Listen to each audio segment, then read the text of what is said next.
Assalamualaikum warahmatullahi wabarakatuh. Alhamdulillah rabbil alamin wa bihi nasta'inu ala umurid dunya waddin.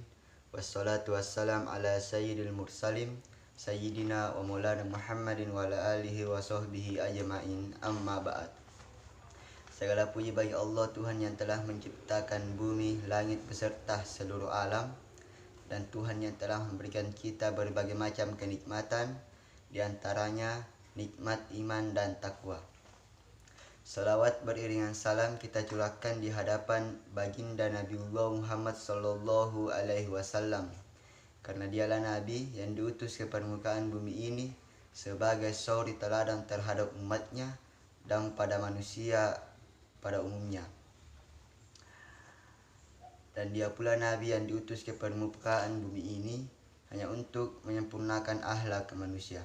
Innama bu'itsu liutammima makarimal akhlak.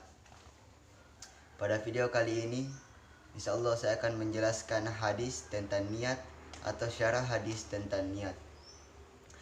Sebagaimana sabda Rasulullah sallallahu alaihi wasallam, an Umar anna Rasulullah sallallahu alaihi wasallam qala, innamal a'malu binniyat wa innama likulli umrin ma nawa. Faman kanat hijratuhu ila Allah wa rasulih fa hijratuhu ila Allah wa rasulih. Faman kanat hijratuhu lid-dunya yusibuha aw imra'atin yankihuha fa hijratuhu ila ma hajara alaih. Rawahu Bukhari wa Muslim. Yang artinya dari Umar bahwa Rasulullah sallallahu alaihi wasallam bersabda, sesungguhnya segala perbuatan itu tergantung pada niatnya. Setiap orang akan mendapatkan dari apa yang ia niatkan. Barang siapa yang hijrahnya karena Allah dan Rasulnya, maka hijrahnya kepada Allah dan Rasulnya. Dan barang siapa yang hijrahnya karena ingin mendapatkan dunia dan wanita yang ia ingin nikahi, maka hijrahnya kepada apa yang ia tuju. Hadis riwayat Bukhari dan Imam Muslim. Imam Bukhari menyebutkan hadis ini di awal kitab Sahihnya sebagai muqaddimah kitabnya. Di dalam kitabnya tersebut tersirat bahwa amal yang tidak diniatkan mengharapkan wajah Allah Subhanahu wa taala adalah sia-sia. Tidak ada hasil sama sekali baik di dunia maupun di akhirat. Al-Munzir menyebutkan dari Arabi bin Husain, ia berkata, segala sesuatu yang tidak diniatkan mencari keridhaan Allah Subhanahu wa taala maka akan sia-sia. Bahkan Abdurrahman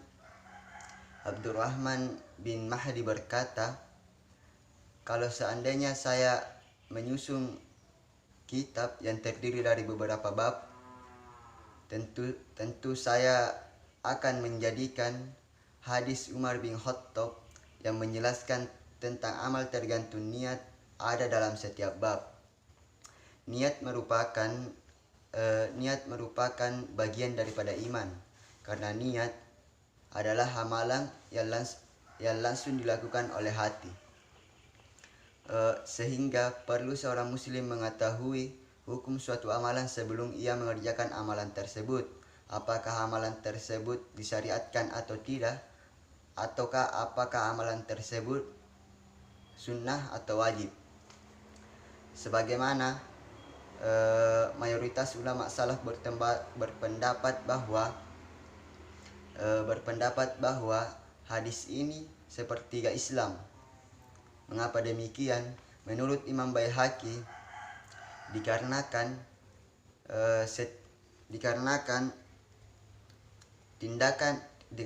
tindakan seorang hamba itu terjadi dengan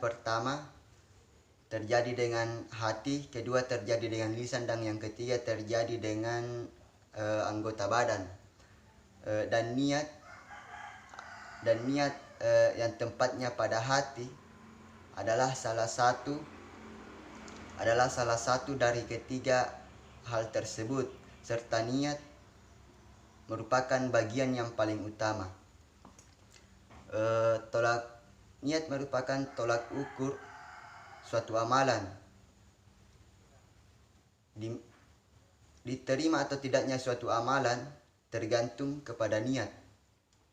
banyak pahala yang didapat, sedikit pun pahala yang didapat, tergantung kepada niat. Bahkan seseorang bisa naik ke derajat siddiqin dan bisa turun kepada derajat yang paling bawah disebabkan karena niatnya. Sehingga niat merupakan hal yang penting sehingga niat merupakan hal yang penting ketika kita hendak melakukan suatu amalan. Poin yang bisa kita tangkap dari penjelasan tadi, bahwasanya niat merupakan hal yang penting yang pertama. Yang kedua yaitu niat merupakan sepertiga Islam. Maksudnya atau bisa dikatakan niat merupakan sepertiga ilmu. Dan yang ketiga yaitu wajib seorang muslim mengetahui suatu